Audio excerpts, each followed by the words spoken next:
আসসালামু আলাইকুম রহমতুল্লাহ। সম্মানিত দর্শক শ্রোতা ভাই এবং বোনেরা, আশা করি আপনারা সবাই শীতের এই মৌসুমে সুস্থ আছেন।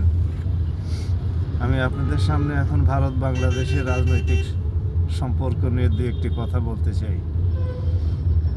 সম্প্রতি বাংলাদেশ সরকার ভারতে কাঁচা পাট রপ্তানি করেছে। আমি আগেকার ভিডিওতে আপনাদের সামনে এটা জানিয়েছি, ফেসবুক পোস্টেও জানিয়েছি।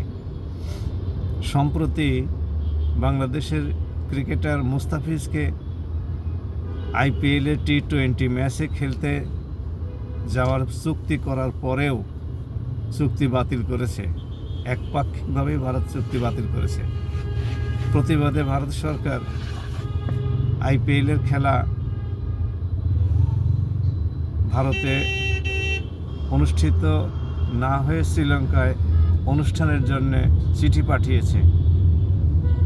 যদি ভারত সরকার সেটা না শোনে, তাহলে আইপিএলের সমস্ত ম্যাচ বাংলাদেশের গণমাধ্যমগুলো এবং টিভিতে প্রচার নিষিদ্ধ ঘোষণা করেছে। নিঃসন্দেহে এটা একটা শক্ত পদক্ষেপ। বাংলাদেশ সাহস করে এই শক্ত পদক্ষেপ নিতে পারল। এটা নিঃসন্দেহে বাংলাদেশের জন্য একটি যুগান্তকারী সিদ্ধান্ত।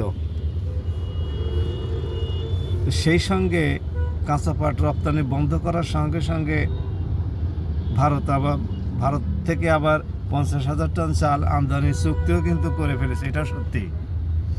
এটা কি কোনো সাহসী পদক্ষেপ হলো? বরং সাহসী পদক্ষেপ হতো সেটা যদি বাংলাদেশ সরকার বলতো যে আমরা ভারত থেকে কোনো চাল আমদানি করব না, বিকল্প কোনো দেশ থেকে আমদানি করব, আর না হলে ভারতকে সস্তা দামে চাল আমাদের কাছে সাপ্লাই করতে হবে। তাহলে আমরা অন্য দেশ থেকে না কিনে ভারত থেকে কিনতে রাজি আছি। বাংলাদেশ সরকার কিন্তু ওই সাহসটুকু দেখাই নাই। বাংলাদেশ সরকারকে আমরা আহ্বান জানাবো, আমাদের উর্বর ভূমি আছে প্রচুর, প্রায় 25%-এর উপরে আমাদের অনাবাদি ভূমি পড়ে থাকে, ফেলো ল্যান্ড হিসেবে পড়ে থাকে। সেখানে আমরা ধান এবং গমের আবাদ করি এবং অন্যান্য ফসলেরও আবাদ সংবৎসর ধরে চালাতে থাকি। তাহলে আমাদের হয়তো গম আমদানি একেবারে পুরোপুরি বন্ধ করা যাবে না, কিন্তু আমদানির পরিমাণ অনেক কমে যাবে। এখন 64 লাখ টন গম আমদানি করতে হয়, হয়তো তখন 10-15 লাখ টন গম আমদানি করতে হবে।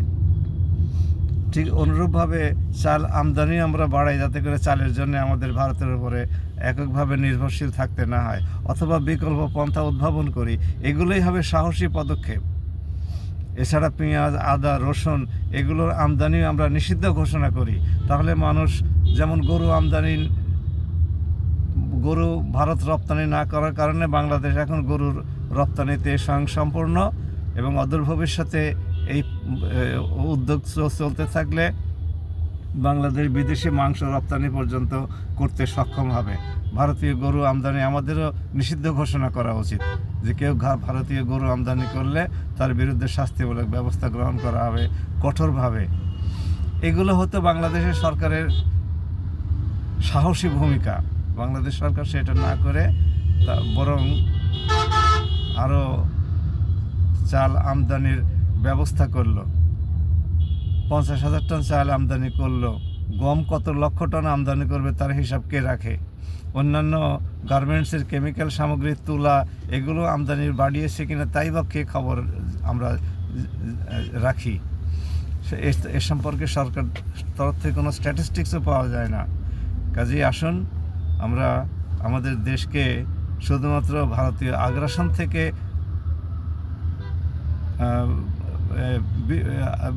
ভারতকে বিরত থাকতে বাধ্য না করে, বরং দেশকে স্বনির্ভর করার জন্য ধান, চাল, অন্যান্য শস্যাদি, মশলা জাতীয় পণ্য এ সমস্ত উৎপাদনে নজর দেই। তাহলে পরে দেশের কল্যাণ ত্বরান্বিত হবে ইনশাআল্লাহ। সবাই ভালো থাকুন। আসসালামু আলাইকুম।